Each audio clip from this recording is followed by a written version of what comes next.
Hi, good evening, everyone. Hello. Hi, everyone. It's ThaiPy again on 8th of July.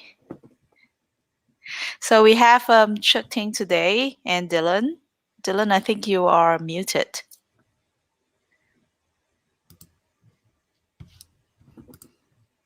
Okay. There you go. There we go. Hi. Right. Hi, everybody. Hi, everyone. So welcome to ThaiPy. Yay! Today we have special guest. We have Cheuk Ting coming all the way from London. Yes, virtually. Virtually. So, Cheuk Ting, tell us a little bit about yourself.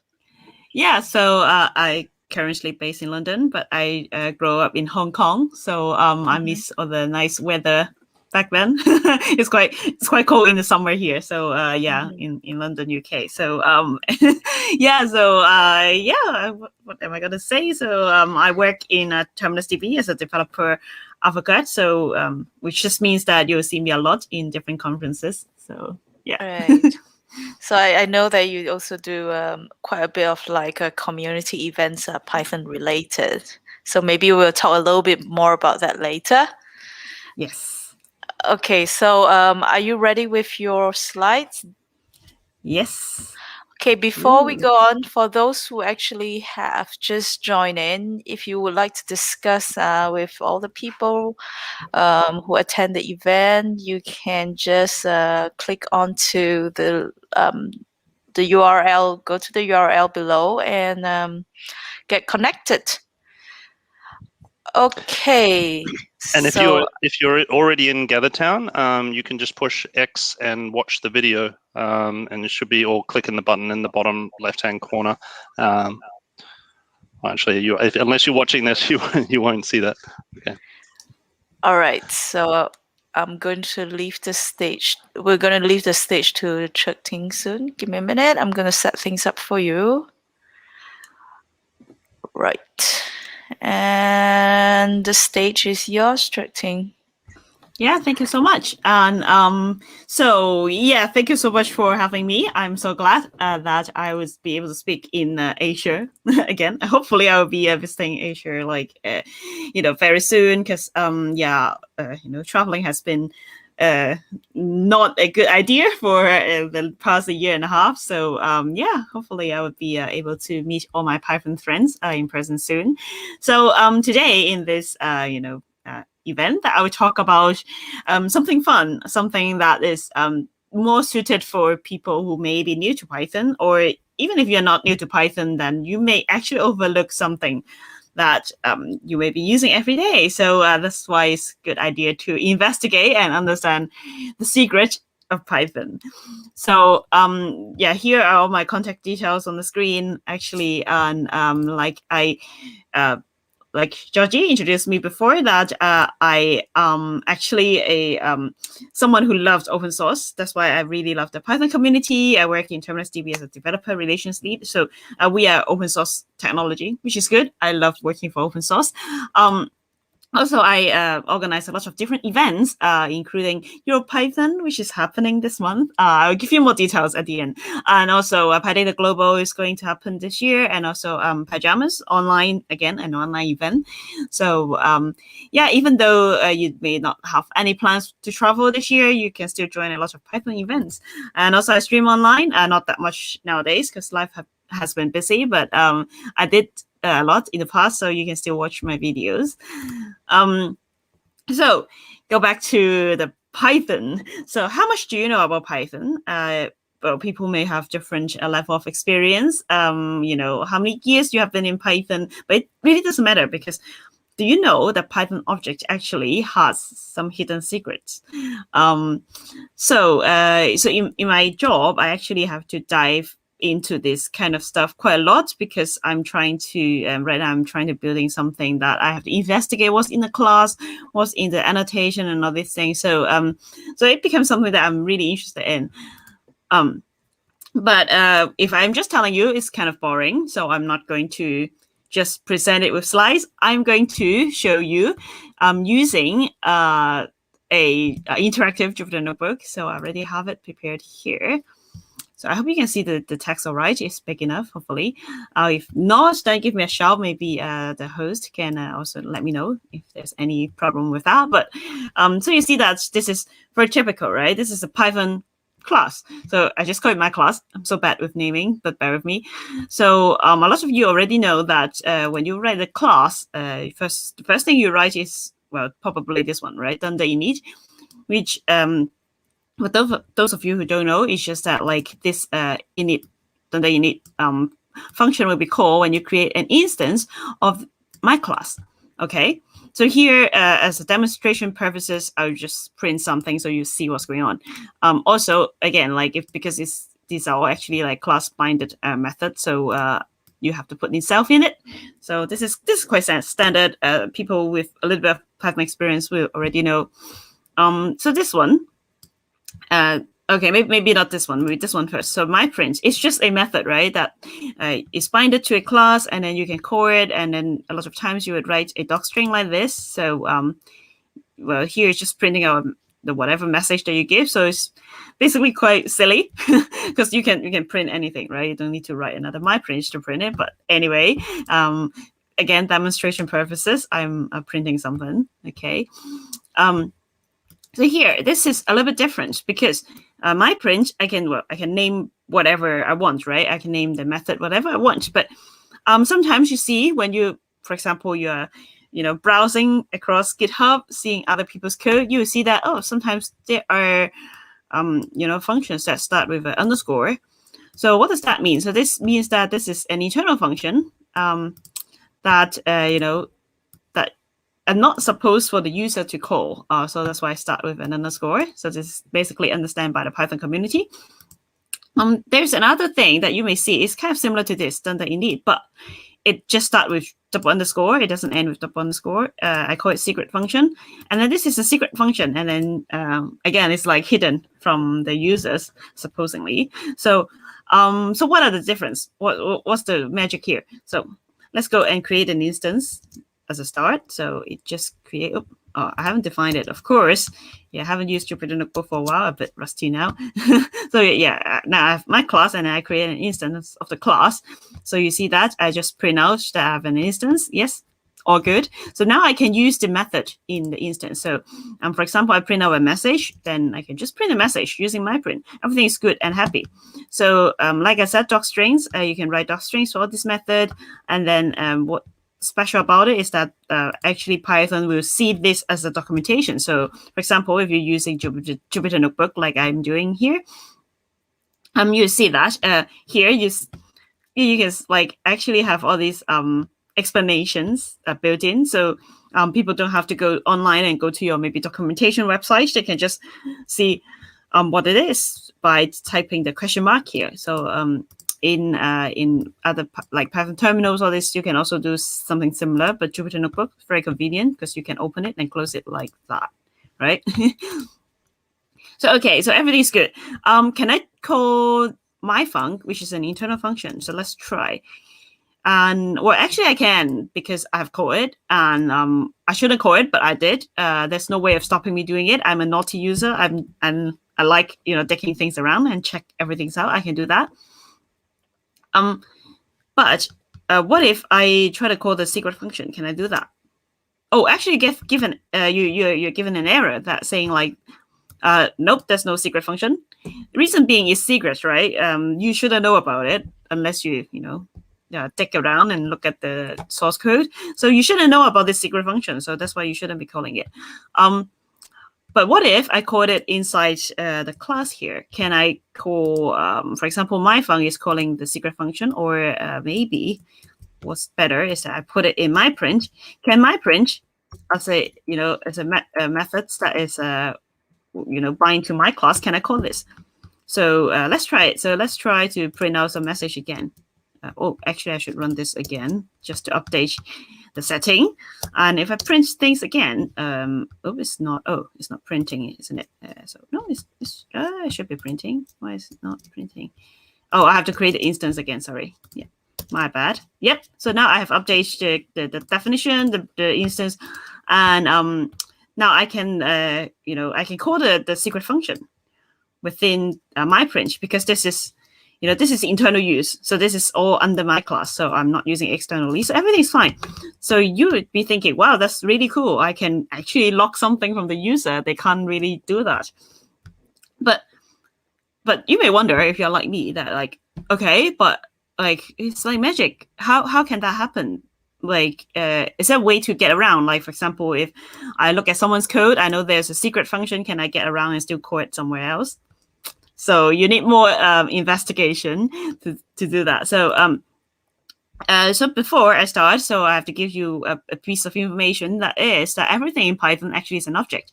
So even an integer 1 is an object. And if you use the magic, another magic function, dir, you can see what's inside this object. So you see that for an integer, there's a lot of things actually inside. So integer is not just a number in Python.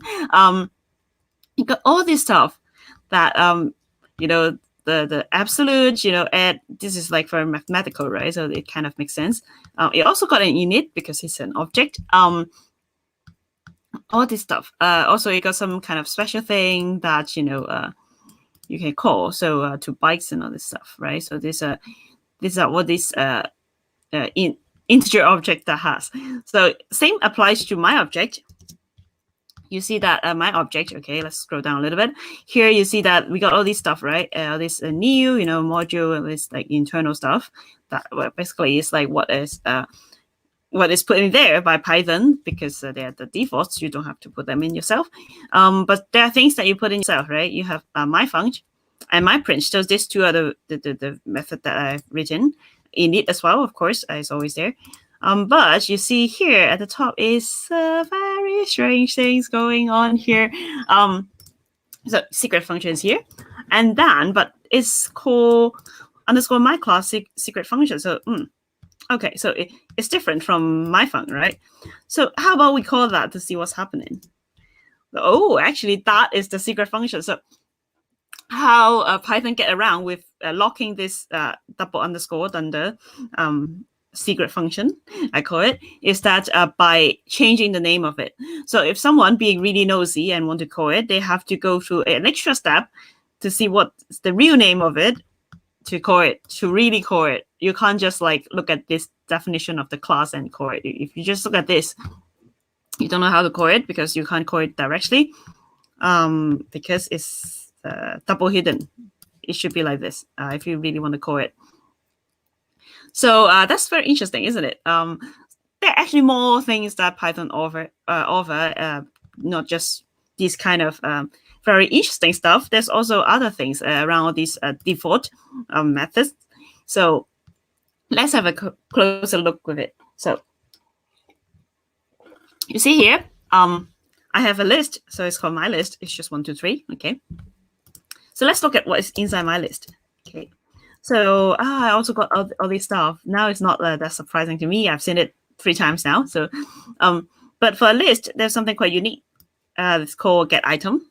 So this get item thing is actually quite handy, because if you know a list, then you know that you need to get an item back, right? So in the docstring, it says that like get item is exactly just like this. Okay, so it's a built-in function or method. What does it mean is that if you call it get item like that, it'll give you 1. It's just like this, right? Everybody know how to do this with the square bracket. But actually, the square bracket will be interpreted as get item. It's a method, actually. And that's why you can get the item back, right? So now you think, oh, okay, what if I create something that's not a list, but I still have this get item? Will this square bracket thing work? So let's try. So you see here, we have a sequence class.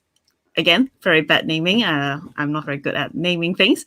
In it, it's just, I can say like how long is the sequence. It doesn't really matter, actually. We don't need it, in fact.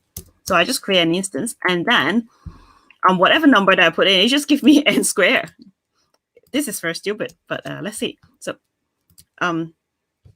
right now I don't even need to put in something. So it just create an instance. I can do it just like the list, but well, you see that my sequence doesn't have anything, but it could just it could still give me something back because it's just a function, right? It's just you put in a number and it will give you n square. You can make it n cube if you want to. Just update the instance, and now it's like 27 instead of 9. 100 will become 1,000. Yeah, it's 10 will become 1,000. So yeah, it's fun. You can even like just put something static there. It could be like haha. Right, it could be just like that, it doesn't mean anything, but you just mess around with it. And so square bracket actually is just a function under the hood. Very fun, isn't it? So length, what if the length? So my list have a length because my list is just a normal list. It got 1, 2, 3 in it. If you go back up, 1, 2, 3. So length is 3. Well, that makes sense. My sequence doesn't have a length function, so there's nothing to show. So, okay. Again, can I do a similar thing? Can I do something like that? Again, self all the time. And then what if I just, return, I have no things. Again, it doesn't make sense, but it's fun. It's fun. So I create a new my sequence with the length in it. So now I run it. We need to be an integer. Sorry. So okay, I can't do this. So let's just put 99999. It's a very, very long sequence, I think. So yeah. Right. So okay. So I can only return a integer. So there's some limitation that Python gives us. So we can't just do crazy stuff. But you can put in whatever number that is. Like you can put in like even negative, I think. Let's see if it works. Yeah. Oh, you can't do negative. It needs to be bigger than 0. So okay. So fine. I'll just put 0 then. Okay. Right. Okay. I can do this all day. So what about the other thing? So my sequence now has a length now. So you can see, yeah, I got length. So any other things? How about iterable? So for those of you who don't know what is iterable, iterable means that you can put it in a for loop like this, right? So you can loop through it. So it's iterable. So of course there are like more sophisticated definition. You can go to the Python documentation and look for like, oh, what is iterable in Python? But so I think one way to look at it is to look at whether a object has an iter method that's available. So that's I think that's also how Python check whether it's iterable. So on my list, because it's a list, you can put it in the for loop. So I bet it has an iter method in it, right? So so how about let's look at my list first to confirm. Sorry, to confirm whether we have the iter here. So is this my list? Yes, this is my list. So look at what's inside my list. It should have iter. Yes. So it has an iter, so it's an iterable. But what is iter? What does this thing give me, right? So what's the use of it? So if I run this, so now I have iter for my list. So what is this thing? So if you look at these things, right? So I put it here. You see, it's called a list iterator. So iter will create an iterator for you if it's iterable. So what is an iterator? Iterator means that it will give you the next thing when you call next. So for example, if I put it in the next, it should give me something. So in this case, because I haven't called it yet, so if I say like, give me the next thing, it's just give me the first thing, which is 1. So if I call it again, it gives me the next thing, which is 2. So again, like you can imagine what's the next one is 3. But now, like, remember, my list only have 1, 2, and 3, right? So what's the next thing? Oh, it will just say like, oh, nope, sorry, I have to stop iteration because there's nothing more, okay? This is how an iterable work. So my sequence doesn't have it, so it doesn't work. So what shall I do now is to, so yeah, it's not an iterator, so I can't call next. Can I call iter on it? Iter on it? Yeah, and then, okay, it gives me an iterator. But but it does nothing, I bet, because so if you look at my sequence here, yeah, it doesn't have anything that really makes sense here, because it doesn't have iter, it doesn't have next. So let's make my sequence class a iterable. So what I have to do is I have to have an iter, like anything else. So the most common thing is for iter is to return myself, because I can make myself an iterator of myself. So it will make sense. It will make sense in a bit. Okay, so now I need to also give myself a next, because I am my own iterator. So what I would do now is that I would, so whatever someone called next, I would return something silly. Let's say I would returned a smiley face. Can I do that? Yes, maybe. So let's try. So I create a new sequence, new my sequence. So now if I call, not here. Okay, so now I call iter my sequence. It will give me, so iter of,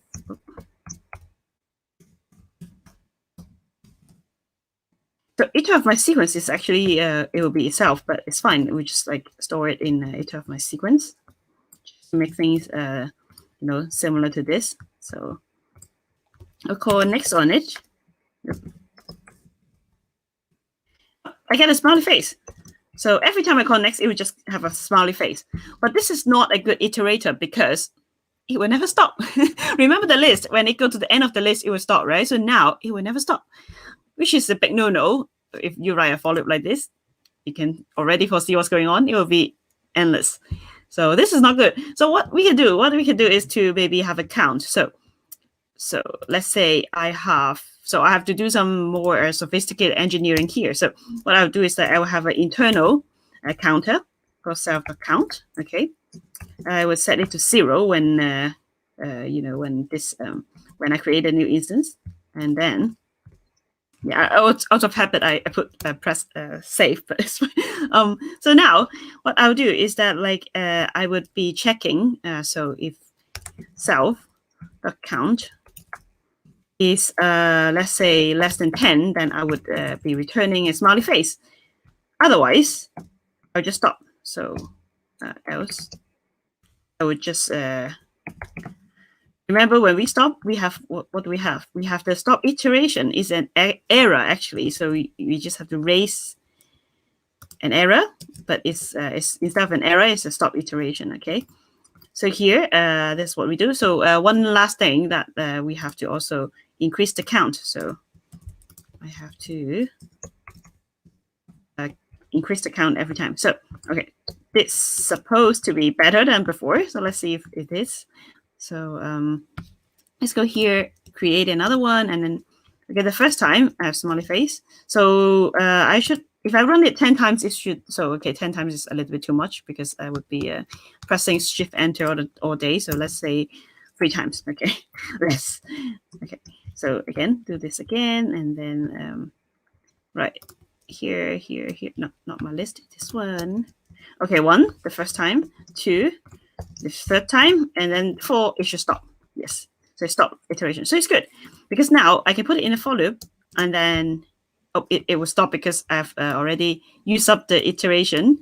So what I can do is I could refresh it by running this again, create a new instance. So reset the count to 0, and then now I can run a for loop. So I can put my sequence in a for loop, and it should give me 3 smiley face. Okay, so everybody's happy. You can actually have more if you put 10 there or whatever, and you can even make it dynamic. For example, or the count, I would have a maximum here. So self.maximum equals to n, and then n is, I can input it when I create this, the sequence, and then this should be less than self max. You can make it more sophisticated if you want to. And then, so now maybe I want 10 smiley face, then you could do it here with 10 smiley face, okay?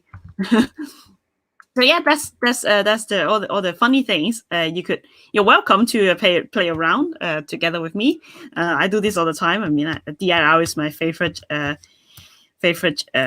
method to look at what's inside. And I think this is reaching the end of the talk. Speak slightly slower. Oh, sorry, it's already at the end. But ask questions if you have questions. I think the version of this Jupyter Notebook is somewhere in GitHub. I will also share the link in a bit if you want to, or I can share it. Let me see if I can find it. So during this time, please ask question while I'm trying to find the GitHub link of this for you. I think I uploaded sometimes in the past. So yeah. Yeah, you can actually type on the comments, and we can actually post it live. Oh, also, I promised to give you information about EuroPython. So just 1 second. Let me do one thing at a time. Go to GitHub first. Oops. If anyone in GatherTown wants to ask a question. Before we go, I will tell you one more thing about EuroPython. So EuroPython is at the end of the month. It's a really good chance for you to learn more about Python and not just the internal functions.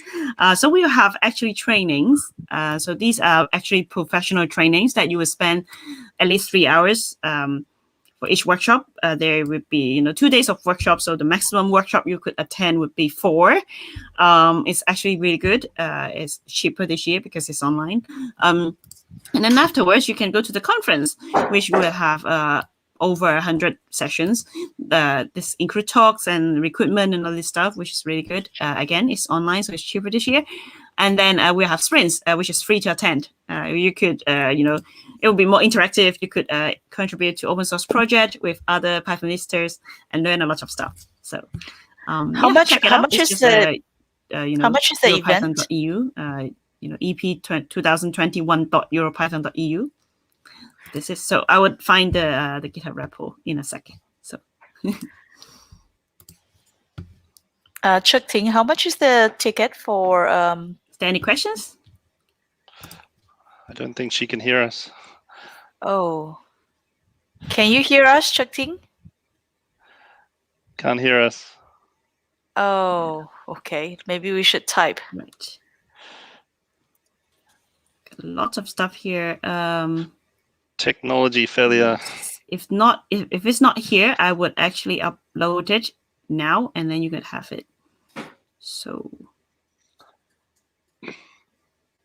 if anyone has questions from the thing, or if anyone has any, can you hear us now? Can you hear us now? Yeah, I can hear you now because it has to switch itself off if there's a silence for extended period of time. Yes. Right, we were asking a few questions like how much is the EuroPython event? EuroPython event actually is, let me see, go back here. It's 55, if I remember correctly, it's 55 euros for just attending the conference. If you want to attend the workshop, it's 95 euros. So, but also there's also financial aid options that's available. So financial aids will give you tickets to attend the conference with a much cheaper price or even free if you can't afford anything. So yeah, you can just go to, there's a financial aid button somewhere. You will find it and just, fill in a form. Yeah. Okay. Dylan, do you have a question? I heard that you were trying to say something. So what would you consider be the most evil thing you could do, like to override one of the Dunder methods? Oh, the most evil thing. Well, all the things I've done is quite evil here, but but I mean, you could totally override the iter function and make it endless. And if someone write a for loop, it becomes an endless loop, which is quite scary. So yeah, you could do a lot of things with this. I think the sky is your limit. So yeah. Please, have fun with do something like this. I will upload this in my GitHub repo in a sec. I thought I uploaded it before, but maybe I deleted it. I forgot. But yeah, I'll upload this again on my GitHub repo. So feel free to grab it and change stuff and play around. You can't break things too much in a Jupyter notebook, I think. So yeah. One of the evil ones I know about, they have both getIterator and getAttribute, and the reason they have two is that if you can overwrite getAttribute and add attribute, but if you overwrite getAttribute, then then and do something wrong there, then you're basically screwed. I think Yes. something like that. Yeah, so get attributes is quite important because this is like how Python know that you have all this stuff inside, and if you mess it up, then you won't be able to extract anything out again. But Jupyter Notebook, you can always restart the kernel. It will go back to the ground state, so you don't have to worry about breaking anything. So which is good. So yeah. Was there any? Did you check Slide.io? Sorry. Oh, I think that's all the questions. I don't think we have any questions from the audience. There is one. Is there a particular non-evil use case you find yourself using these regularly?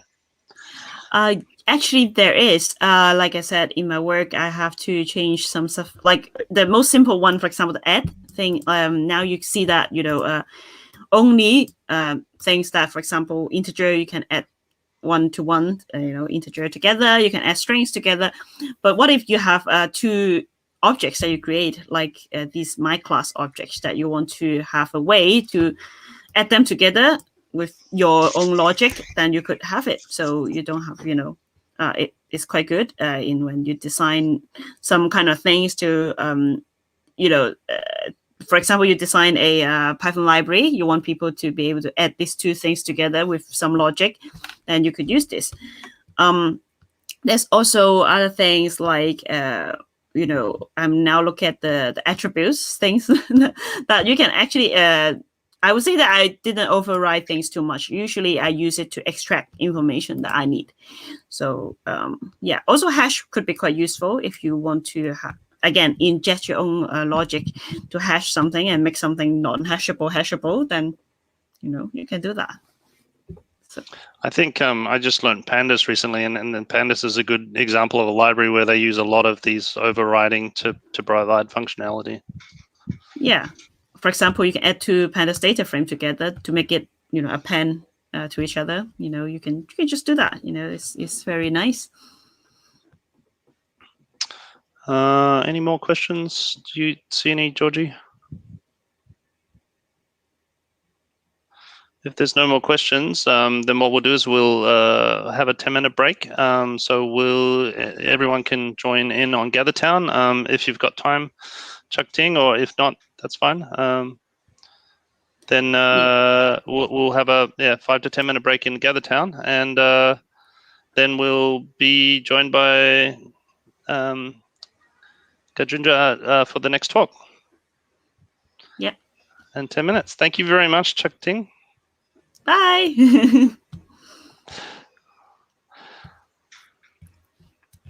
Okay. So coming up next will be Gajendra later, and we will take a five. Dylan, you said 10 minutes break, right? Yeah. So we'll come back at. Where's my clock gone? At 10 minutes, 10 to 9. Right. That's right. Okay. So then if you have any other questions for Gajendra later, it's the same QR code that you can actually scan on Slido or just type directly on the comments. Okay. See you later, Gajendra. Yeah. See you in 10 minutes.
All right, we are back. So now we are inviting Gajendra back here. Hi, Gajendra. Hi, Georgie. Am I audible? Yeah, we can hear you. Sounds Yeah, great. yeah. So Thank you. today you are going to tell us a little bit about forensic application. Sounds really interesting. Have you been Have you ever given this talk before? Yeah, I have given this talk in I think Con 42. Conf42. Dot, yeah, Mm-hmm. and I think same talk I will be giving in EuroPython also. Oh wow! So we get the preview first. Yeah, Sounds good. So are you ready with all the slides? yeah. Yeah. Are you seeing my Great. slides? Hang on, let me add this in. So the stage is yours, and I will leave it to you now. Oh, Dylan's back. I was just announcing it in Gathertown. So, yeah. Was everything good Probably, in Gatherdown? yeah, I think so. There was a few people who joined on the side and they didn't come all the way in, and I'm not sure if they were having technical problems or not. But yeah, there was some conversations happening, and we'll have another discussion after this talk. So, and there's a few games to be played on the side as well. So, if anyone wants to join after the talk and grab their own beer, we can't provide any beers unfortunately, and have a chat. So yeah, like if anyone has any questions, put them on the YouTube link or the chat in Gathertown, and we'll ask them at the end. Yep. All right, Gajendra, the stage is yours. Yeah. Thank you. My name is Gajendra Deshpande, and today I will be presenting a talk on build your first cyber forensic application using Python. So, in today's talk, we will discuss in brief introduction to digital crimes, digital forensics, then the process of investigation and the collection of evidence, then setting up Python for forensic application development, built-in functions and modules for forensic tasks, then forensic indexing and searching, hash functions for forensic, forensic evidence extraction, then metadata forensics, and using natural language tools in forensics. So we may not be able to cover a few things because of time constraints, but we'll try to cover the maximum things, and I will share my slides for the reference later. So let us first look at the cybercrime statistics. So the Internet Crime Report for 2019 released by US's Internet Crime Complaint Center IC3 of Federal Bureau of Investigation has revealed top 4 countries that are victims of internet crimes. So you can see here that USA has more than 460,000 crimes reported, then UK more than 93,000, Canada more than 33,000, and India more than 27,000. Of course, these are only the reported numbers. Unreported numbers may be much higher. Then, according to RSI report, mobile transactions are rapidly growing and cyber criminals are migrating to less protected soft channels because many people don't understand the configurations in the mobile phones. If they are tech savvy, yeah, they know the settings, but we know that many people who are not tech savvy, they will not be able to configure the uh, mobile device, and whenever they are installing additional applications, they usually grant all the permissions, so that makes the device vulnerable.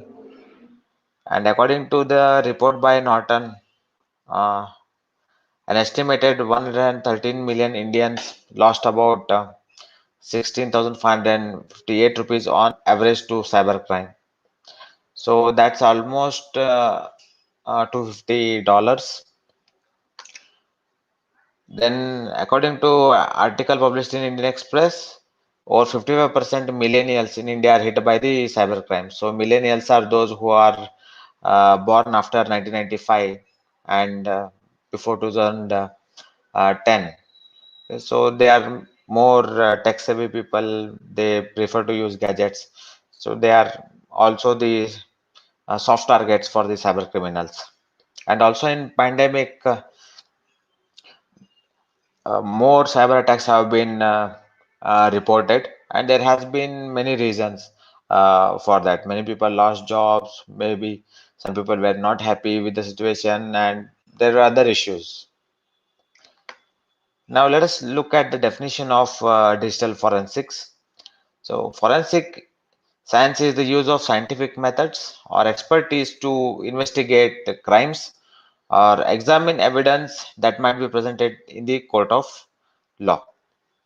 Then cyber forensics is the investigation of various crimes happening in the cyber space, and there are various types of attacks happen in cyber space, that is phishing, ransomware, fake news, fake medicine, extortion, and insider frauds. So fake news has become a really big problem in recent years, because anybody can just simply create the message and circulate over social media. Then according to the DFRWS, that is Digital Forensics Research Workshop, digital forensics can be defined as the use of scientifically derived and proven method toward the preservation, collection, validation, identification, analysis, interpretation, documentation, and presentation of digital evidence derived from the digital sources for the purpose of facilitating or furthering the reconstruction of events found to be criminal, or helping to anticipate unauthorized actions shown to be disruptive to planned operations. So if you look at this definition, there are many steps have been specified, and we need to follow these steps, and we need to follow the method specified by the court whenever we are collecting the evidence or dealing with the evidence. If we don't follow the scientific method, if we don't follow the methods prescribed by the court, then whatever evidence we get, it may not be acceptable in the court. So let us look at some steps in digital forensics investigation. So first one is the identification. So whenever an investigation officer visits the crime location, he needs to first identify what all things, what all objects he or she needs to collect. So it is very, very important, and he needs to take the photograph of the crime scene, including the devices.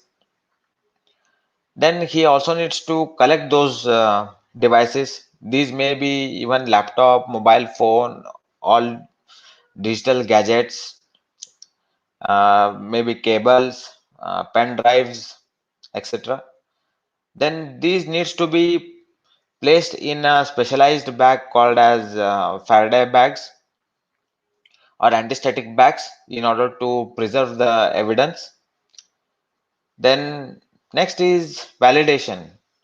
So note here that investigating officers are collecting the evidence, so they are taking the snapshot of the system, and whenever taking the snapshot of the system, they need to ensure that the data is not altered. So in this case, to ensure that data is not altered, they may use the hashing algorithms. So we'll see with a small snippet in later slides how we can do it with a simple code.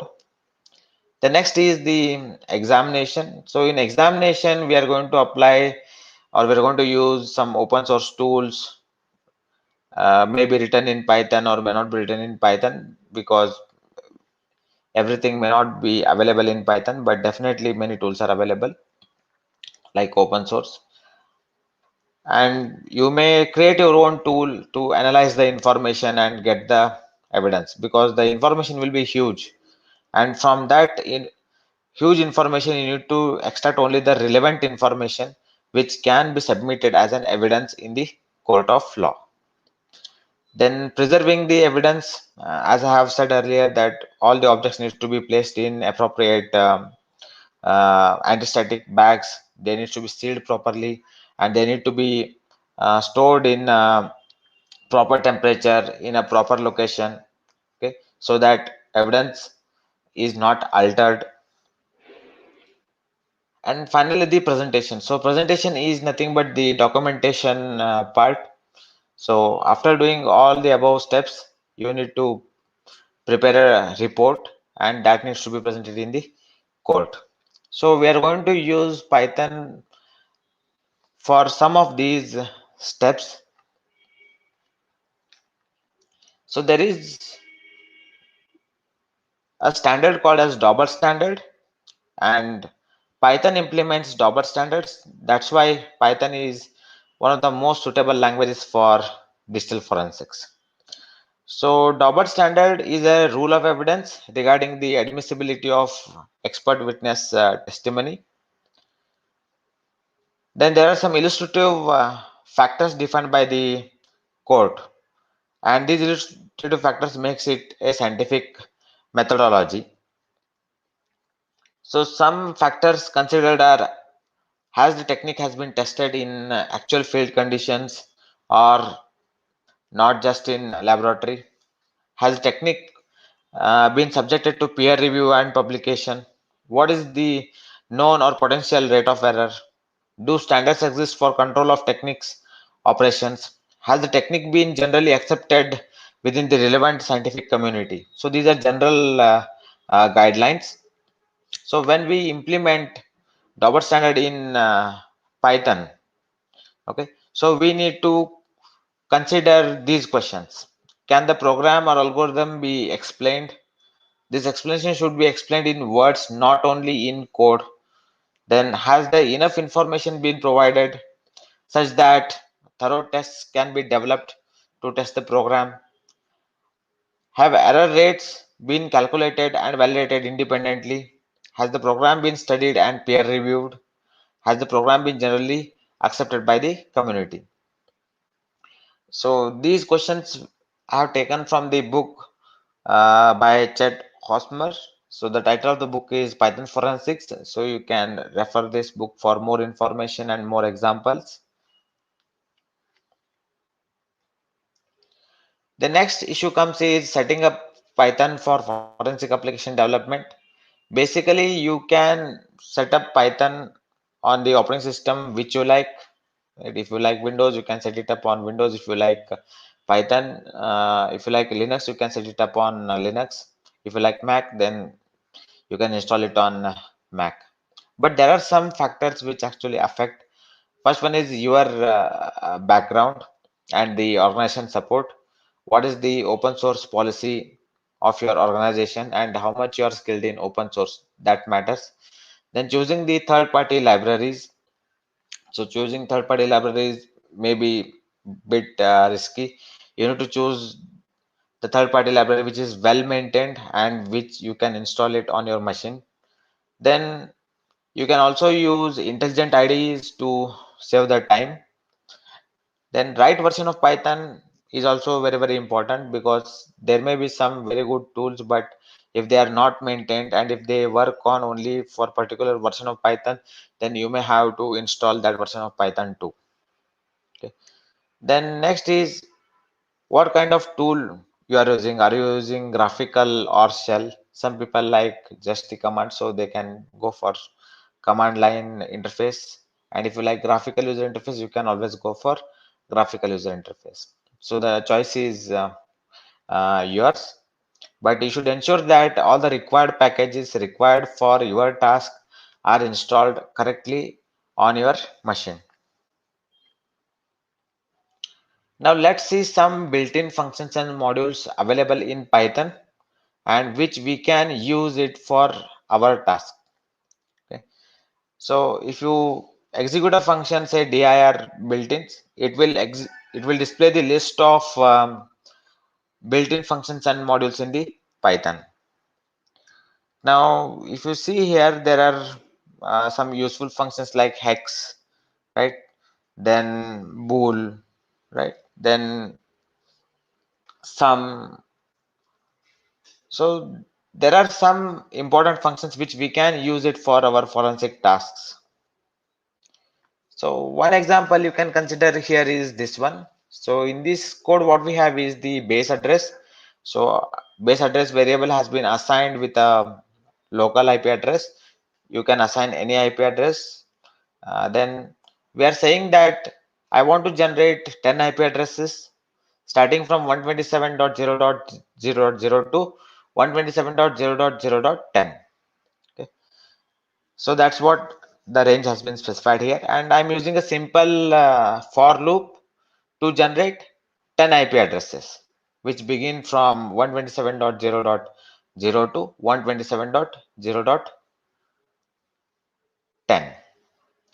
But you can extend this for loop, you can nest it, and you can basically generate more IP addresses. So this is the example how you can generate some test information. The next, we need to display the files and folders in the specified directory. It may be specified directory or it may be the current working directory. So for this, you need to import the OS library and use the method called as getCwd. So CWD is nothing but the current working directory. So getCwd will return the current working directory. Then we are saying that list all the folders and directories in the current working directory. So that will be stored in the dir variable, and we are just using a simple for loop to print all the files and folders in the current working directory. So you can see here that we are writing small snippets, but they are doing some great job. Of course, we will see some real examples later. Yeah. So next is forensic indexing and searching. So this is very important concept again, because as the investigating officers, we are going to take the snapshot of entire system. So snapshot of entire system, image of entire system means we are going to copy all the files and folders from a computer, right, into some other computer, and basically we're going to make a image of it. So some tools which we can use are Norton Ghost, so which can actually make the image of your entire hard disk. Now note here that there will be information stored in terms of GBs and terabytes, right? Gigabytes and terabytes. It is very hard to search for required information there. So you need to write a code here. So depending on the requirement, you can specify some set of keywords, and you want to extract those files where those keywords are present. So in this example, it's a simple example which I have written for just demonstration purpose. So there's a txt file called as keywords.txt in which some keywords have been mentioned. Then I'm searching for a word Python in keywords.txt file. If Python is present, then it will say that word is found. If it is not present, then it says that not found. But real life example can be much more complex, right? But the basic idea will be same. Then as we know that we are going to deal with a lot of information, so simple code may not be helpful and it may take more time to write our own code. So in that case, you can use a library called as whoosh, right? So it's used for forensic indexing and searching, but it was originally created for the use in the online help system of side effects software's 3D animation software called as Houdini. So it supports Pythonic API. It's a pure Python library, and it supports fast indexing and retrieval, and it has a pluggable scoring algorithm. It supports text analysis, storage, posting format, and powerful query language, and it also has pure Python spell checker. So in simple words, you can say that you can install it on your system and you can configure it, and you can I can say that it can simply work like a local Google for your system. Okay, so this is a code, sample code. So what we are doing here is we are importing the required libraries, then we are adding the files for indexing purpose, then we are writing the query to search for the required information. So the link for documentation has been mentioned at the bottom of the slide. You can refer this link and work on the more detailed tutorial. Hash functions. Right? Hash function is again a very important function, because note here that we are going to take a snapshot or image of the system, right? And we are not going to work on the original image of the system. We are going to work on the copy of the system. That is because by any chance, if the original data gets modified, then code may not accept it. So to prove that the document has not been altered, so we can use the hash functions. So here we are using SHA-256 algorithm, and a message yum has been created. So there are two messages here. One is Python is a, and second message is a great programming language. And the first output, that is output 1, is going to generate first message digest. And in the second case, note here that here we have just one sentence, that is Python is a great programming language. Okay, so now I'm going to generate the second message digest, and now I'm going to compare the first message digest with the second message digest. And note here that here it is giving true message. That means both are equal. That means the message has not been altered. Message is same, content is same. But in the second example, in the second line, that is x equal to hashlib.sha56, I have added one extra space at the end. So because of this extra space, now it says that both message digests are not equal. So in this way, we can say that we can validate the image, and we can say that message is altered or image is altered or image is not altered. The next topic is forensic evidence extraction. So here you can use many libraries again. So you can use PIL, that is image processing library, which basically helps you to take the screenshot and extract the content from the image and so on. So in this case, you can see here it's a very small code. So in the first block, we just have 3 lines. It's going to extract the properties of the files. Okay, properties of EXIF files means image files.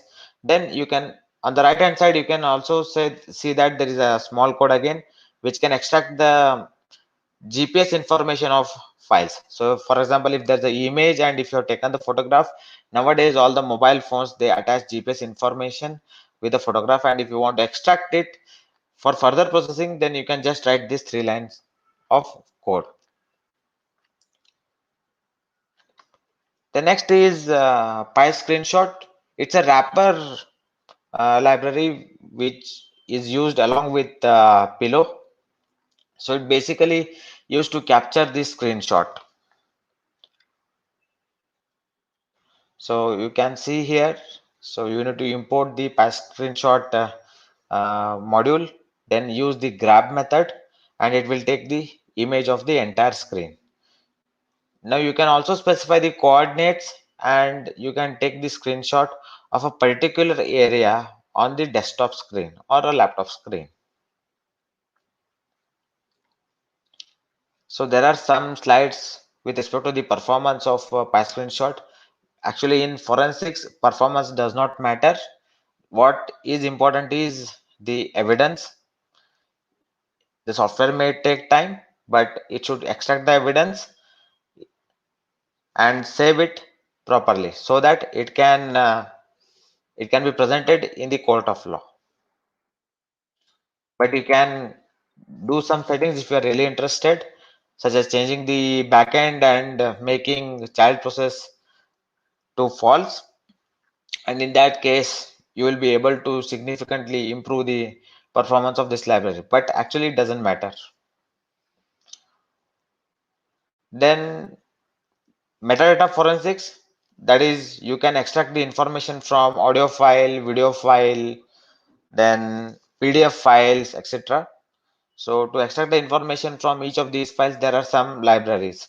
Say for example, if you want to handle audio metadata, you need to use a library called as mutagen. Yeah. So to use it, you have to say import mutagen, then specify the file from which you want to extract the information and print the information. So now note here that now it has extracted the information. It is displaying what type of file it is, what is the duration of the audio file, and what is the bits, that is the BPS, bit rate. Okay. So similarly, you can work with different types of files, say for FLAC file or even MP3 file, and you will be able to print the information such as length of the audio file, bitrate of the audio file. Then to extract the information of PDF file, you need to use a library called as PyPDF. Again, it's a pure Python library. So what you can do with this library is extract the information of a PDF file, then split the PDF document page by page, then merge documents page by page, cropping pages, merging multiple pages into single page, then encrypting and decrypting the PDF files, and so on. Then similarly, if you are working on Windows, that is, you have taken the image of Windows operating system and you want to extract the information of a portable executable file. Okay, so this works only on Windows images, because you are going to deal with Windows file systems such as DLLs, right, and COM components, etc. So in that case, you can make use of PE file. So what PE file does is it inspects the headers, analyzes the sections data, then retrieves embedded data, then reads strings from resources, and so on. The next is using natural language tools for forensic purpose. As I have said that you are going to deal with huge amount of information, so you may have to even set up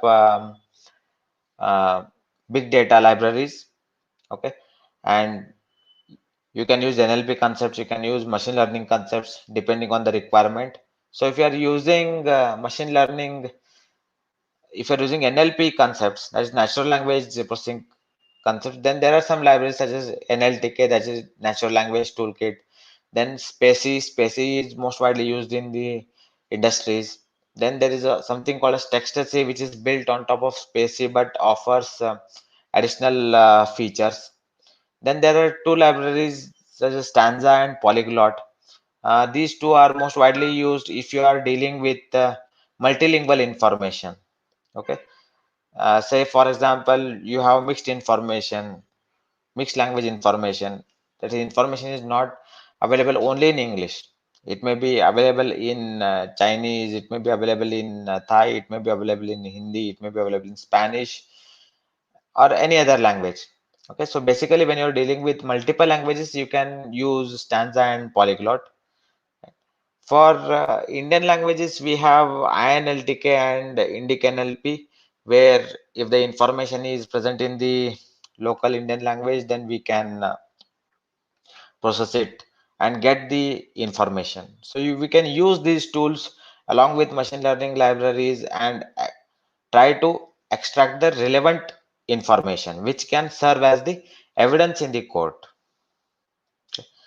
So this is just an overview of some libraries and some functionalities which you can use it for cyber forensic purpose. But there are really very good tools available. There are very good books available. One I have already mentioned in my one of the slides. So you can use those. You can refer those books and documents to get more in-depth information. Okay. And the important point here is that to follow the standard procedure laid by the law enforcement agencies during investigation process. Otherwise, evidence may not be accepted by the court. And there are many open source as well as commercial tools for digital forensics, but learning to develop your own tool is always advantageous. Okay, you can develop new skills, you can save a lot of money, and of course you can also start making money if your tool works great. Right? Then many tools written in Python are pure Python implementations, and most importantly, Python and open source tools comply with Daubert standard, which is very, very important. So thank you for listening to my talk. So I have just one more small presentation related to Pycon India. So please allow me to present that too quickly. Yeah.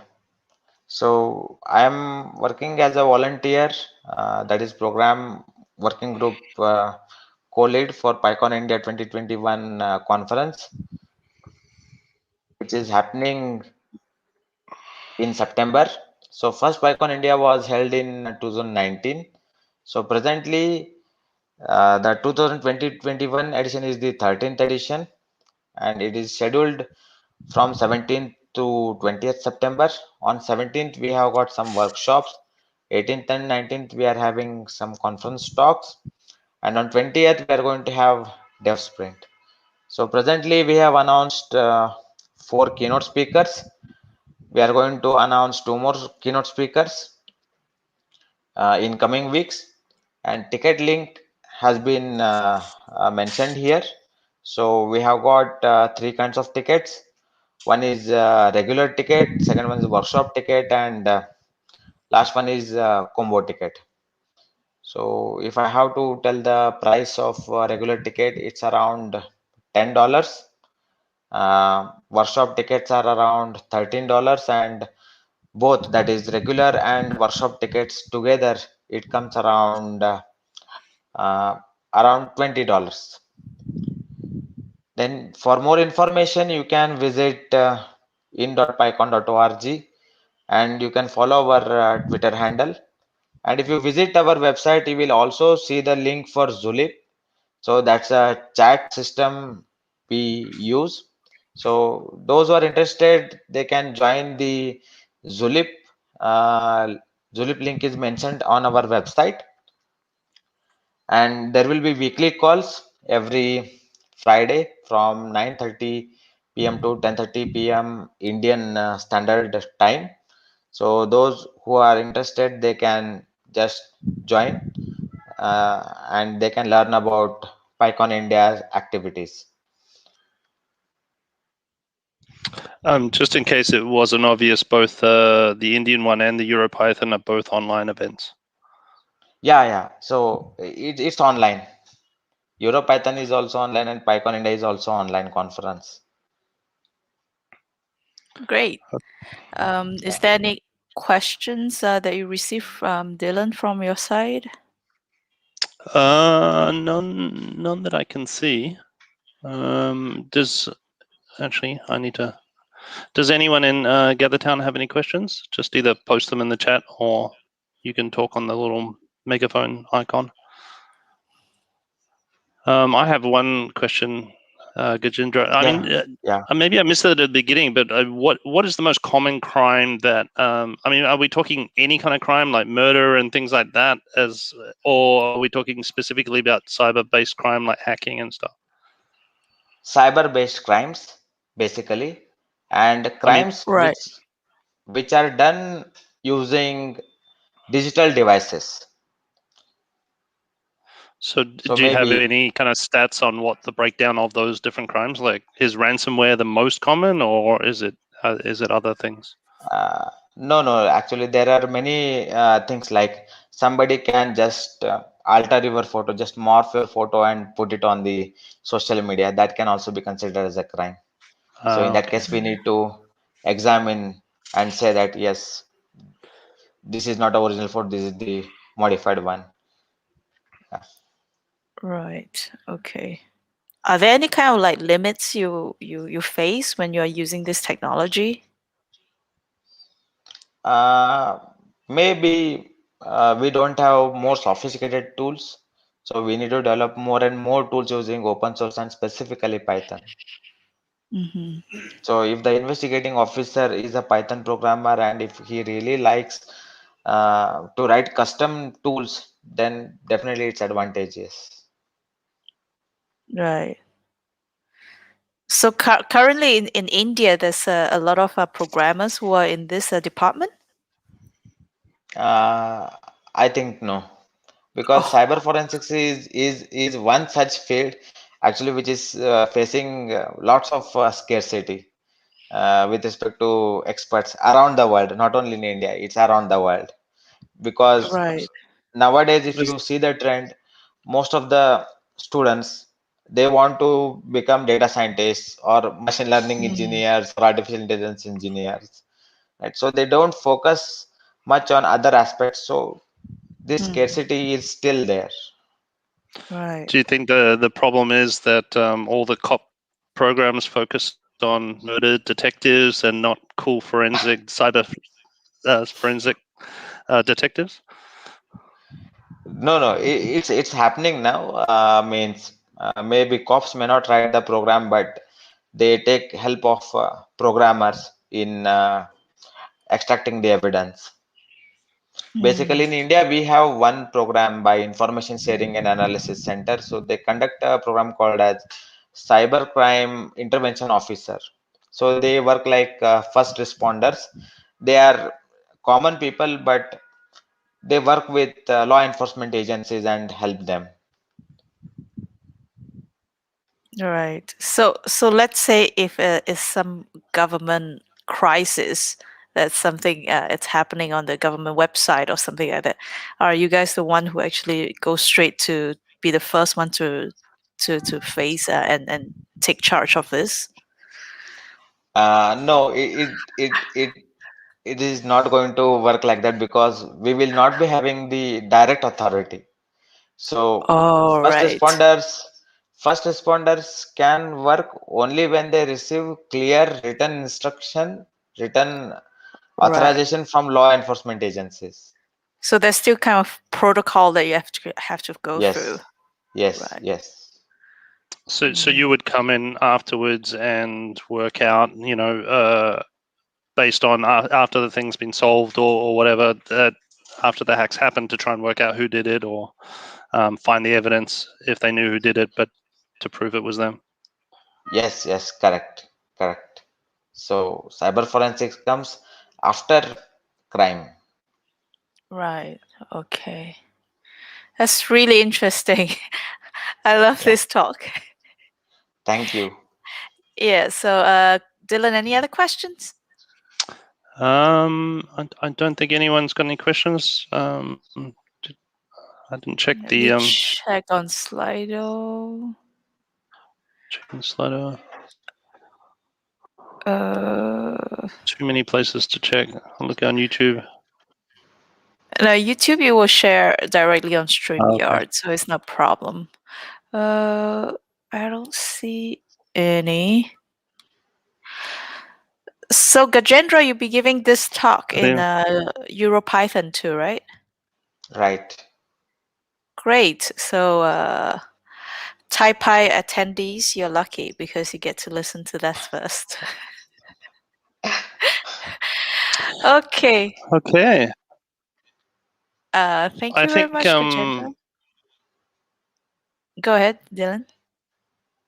Oh yeah, well, so if anyone's got any more questions for Gajendra, then do you have time to join GatherTown afterwards, or if not, there'll be discussion and networking in GatherTown for the next half an hour or so, as while people are still there. So if anyone online wants to join, the URL is in the bottom somewhere. Hang on. Let So me push that up. There you go.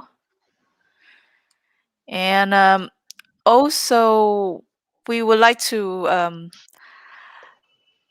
push a little bit about Python APAC too, Pycon APAC, because the CFP is still open. So anyone who's interested to join, do just check out the website and log into th.pycon.org.